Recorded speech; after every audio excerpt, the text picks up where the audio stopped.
Good morning class 8 subject science chapter first crop production and management। Dear student, last video में हमने agriculture practices जिसमें हमने crop किसे कहते हैं उसकी डेफिनेशंस और साथ ही साथ खरीफ की क्रॉप एंड रबी की क्रॉप को हमने अच्छे से समझा, जिसमें आपको होमवर्क भी दिया गया था कि आप कम से कम 5 खरीफ के क्रॉप के नाम लिखेंगे और 5 रबी के क्रॉप के नाम लिखेंगे और सभी ने लिखा होगा। नेक्स्ट बच्चों, आज हम करेंगे नेक्स्ट टॉपिक है हमारा टॉपिक 1.2 जो कि है basis practices of crop production. Okay student, तो आज हम देखेंगे कि जो क्रॉप यानी जो क्रॉप का प्रोडक्शन होता है उनमें क्या क्या बेसिक प्रैक्टिसेस हैं, क्या क्या चीज़ें करनी पड़ती हैं खेतों में, और वे सारे प्रोसेस को हम अच्छे से इसमें डिफाइन करेंगे। तो चलिए स्टार्ट करते हैं हमारा basic practices of crop production.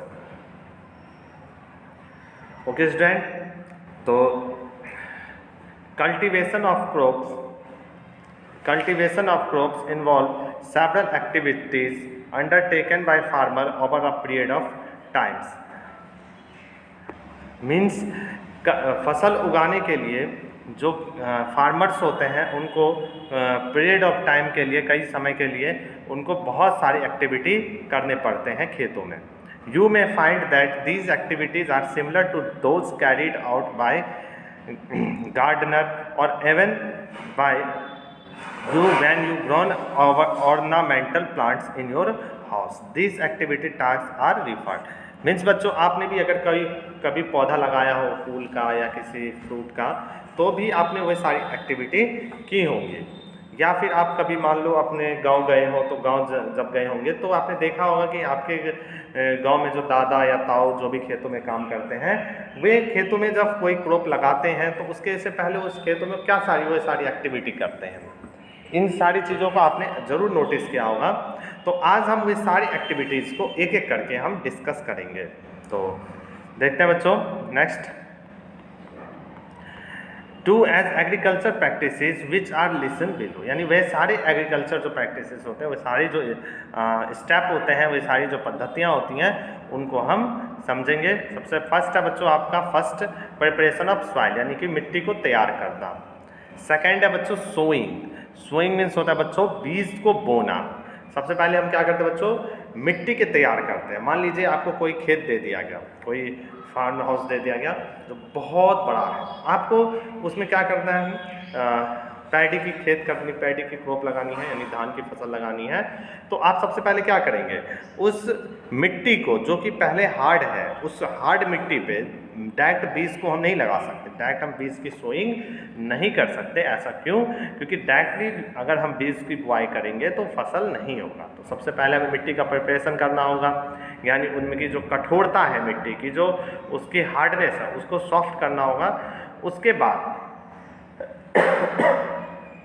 तब जा करके उसमें हमें उसकी सोइंग करनी होगी, उसमें बुआई करनी होगी।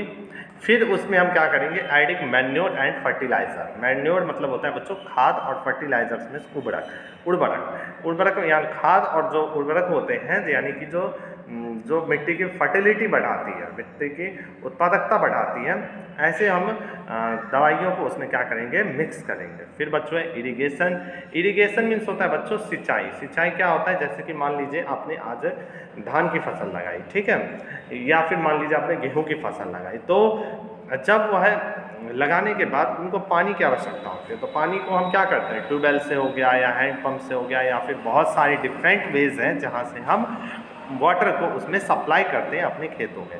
तो ये जो प्रोसेस है इसको हम कहते हैं इरिगेशन। इस सिस्टम को क्या कहते हैं हम, इरिगेशन।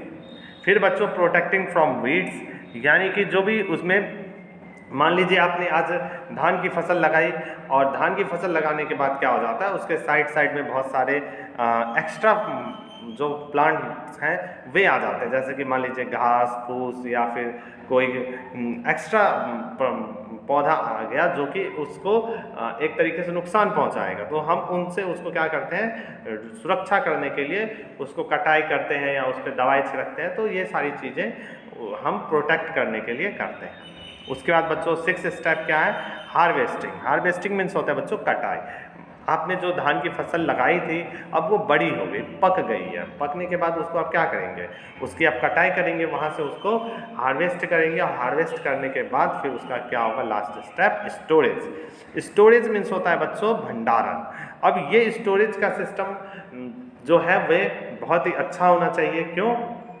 क्योंकि देखें, जैसे कि आपने देखा होगा कि गांव में जो किसान होते हैं तो लगभग ऐसे किसान होते हैं जो कि अपना केवल उतना ही प्रोडक्शन करते हैं जो उनको घरों में केवल यूज हो जाए, यानी बहुत बड़े लेवल पे वे एग्रीकल्चर नहीं करते हैं। परंतु जो जिनके किसानों के पास बहुत बड़ी बड़ी खेत होते हैं, बड़े बड़े फार्म हाउस होते हैं, वे क्या करते हैं, उनके द्वारा जो उगाई गई जो फसल है उनको वो अच्छे से स्टोर करते हैं सबसे पहले बनने के बाद, ताकि वे बर्बाद ना हो, वर्षा में ना भीगे, उसमें कीड़े ना लगे, उसकी सुरक्षा हो। स्टोर करने के जो अच्छे फैसिलिटी है वो गवर्नमेंट के पास भी है और इसका बहुत ज़्यादा यूजफुल है स्टोरेज का। अगर स्टोरेज आप सही से नहीं करते हैं तो आपका सारा ये जो मेहनत था वो सब क्या हो जाएगा, बेकार हो जाएगा। और ये स्टोरेज का ये सिस्टम एक फार्मर अपने घर पे भी रखता है और इसी के साथ साथ जो बड़े लेवल पे जो गवर्नमेंट होती हैं, गवर्नमेंट भी गोडाउन बना के रखती है, ताकि देश में कभी अगर अचानक से कोई मान लीजिए सुनामी आ गई, भूकंप आ गया या फिर ऐसी कोई प्राकृतिक आपदाएं आ गई, जैसे अभी कोरोना की महामारी चल रही है, तो इस केस में गवर्नमेंट उन गोदाम से निकाल करके लोगों में उनको बांटने का काम करती है। तो ये सारे स्टेप होते हैं जो कि हमें अपनाने पड़ते हैं किसी भी एग्रीकल्चर के करने के दौरान। तो सबसे पहले अब हम देखेंगे फर्स्ट प्रिपरेशन ऑफ सॉइल, यानी कि मिट्टी कैसे तैयार की जाती है। तो इसमें बच्चों क्या है, the preparation of soil is the first step before growing a crop. One of the most important task in agriculture is to turn the soil loosen it, यानी कि जो प्रिपरेशन ऑफ सॉइल है सबसे पहला स्टेप है किसी भी crop को ग्रो करने का, किसी भी फसल को लगाने का। One of the most important task in agriculture is to turn the soil and loosen it. यहाँ एग्रीकल्चर का सबसे इम्पोर्टेंट और मोस्ट टास्क है जो कि कंप्लीट करना होता है। और ये कंप्लीट कैसे होगा, तो मिट्टी को लूज करके उसको हल्का करके। This allow the roots to penetrate deep into the soil. The loose soil allow the roots to breathe easily even when they go deep into the soil. Means ये इसलिए किया जाता है ताकि जो आपने मान लीजिए बुआई किया, बुआई में जो आपने बीज लगाया है उसके जो रूट्स होंगे वे ज़मीन के अंदर तक जा सके। यदि ज़मीन हार्ड है, कठोर है, तो फिर क्या होगा, रूट्स उसमें पेनिट्रेट नहीं कर पाएंगे और इस वजह से वहाँ फसल नहीं लग पाएंगे। तो इसलिए हमें मिट्टी को क्या करना होता है, लूज करना होता है, उसको हल्का करना होता है। Dig deep into the soil. When does the losing of soil allow the root to breathe easily? और इस तरीके से लूज जब हो जाती है सॉइल तो उसमें ब्रीथ करने में भी प्लांट्स को क्या होती है, आसानी होती है।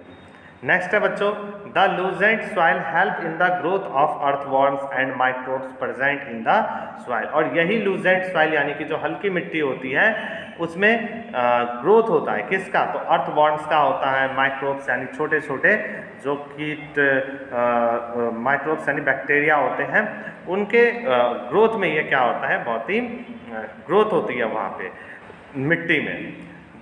These organisms are friend of the farmer since they further turn and loosen the soil and add humus to it. But why the soil need to turn and loosen? यानी कि बच्चों जब आपने मिट्टी को हल्का किया तो हल्का करने से एक तो जो प्लांट्स है उसकी रूट्स उसके अंदर तक जाएंगी, उसमें पानी उसके अंदर तक जाएगा और एक तरीके से जो वातावरण में जितनी भी सारी चीज़ें हैं वे उसके रूट्स तक पहुंच पाएंगे। परंतु इसी के साथ साथ हल्की मिट्टी में आपने देखा होगा अर्थवॉर्म्स भी आ जाते हैं। अर्थवॉर्म्स के बाद जो छोटे छोटे माइक्रोब्स होते हैं वे सब भी आ जाते हैं। तो ये अर्थवॉर्म्स और माइक्रोब्स क्या होते हैं, इनका क्या काम है मिट्टी में, तो इनका एक यही काम होता है कि ये मिट्टी की जो ह्यूमस है, मिट्टी की जो फर्टिलिटी रेट है उसको बढ़ा देते हैं। जिस खेत में अर्थवॉर्म्स अधिक मात्रा में पाया जाता है उस खेत की उत्पादकता, उस खेत की प्रोडक्टिविटी बहुत ही अच्छी होती है। इसीलिए हम जो फार्मर्स के फ्रेंड होते हैं उसको हम किस नाम से जानते हैं, अर्थवॉर्म्स के नाम से जानते हैं। यानी जो अर्थवॉर्म्स होता है वो किसानों के क्या होते हैं, मित्र होते हैं। ठीक है बच्चों, तो ये खेत के लिए बहुत ही आवश्यक है। इसके बाद बच्चों देखें, you have learned in the previous class that soil contain minerals, water, air are some living organism. हमने पिछली क्लासेस में बच्चों पढ़ रखा है कि जो सॉइल होता है इनमें मिनरल्स, वाटर, एयर और भी बहुत सारे चीज़ें पाई जाती हैं. In addition dead plants and animals get decomposed by soil organism. और जब उसमें हम डेड प्लांट को यानी कि मरे हुए पौधे को, एनिमल्स को जब हम उसमें डिकम्पोज कर देते हैं तो in this way various nutrients in the dead organisms are released back into the soil. और इससे क्या होता है, उस ऑर्गेनिज्म में जो डिफरेंट टाइप्स के न्यूट्रिएंट्स पाए जाते हैं वे सारे के सारे उस मिट्टी में रिलीज हो जाते हैं, उस खेतों में रिलीज हो जाते हैं. तो these nutrients are again absorb by plants. और ये सारी न्यूट्रिएंट्स क्या होते हैं, दोबारा से प्लांट्स के द्वारा एब्जॉर्ब कर ली जाती हैं. तो बच्चों ये आपने देखा भी होगा किसानों को कि अपने खेतों में हुए जो जानवर होते हैं उनके गोबर, उनके जो मलमूत्र होते हैं, जो वेस्टेज पदार्थ होते हैं उनको वो खेतों में मिला देते हैं. इससे क्या होता है कि उनके शरीर का जो वेस्ट पदार्थ होता है उसमें नाइट्रोजीनियस वेस्ट होता है, फॉस्फोरस वेस्ट होता है. तो वे सारी चीज़ें प्लांट्स को आवश्यकता होती है. तो प्लांट्स को इन चीज़ों की आवश्यकता के लिए जब हम इनको खेतों में मिला देते हैं तो उनसे उस खेत की सॉइल की फर्टिलिटी, प्रोडक्टिविटी क्या हो जाती है, बहुत ही बढ़ जाती है. ओके स्टूडेंट, तो इसके बाद हम समझेंगे नेक्स्ट वीडियो में. तो आपको ये रीड करना है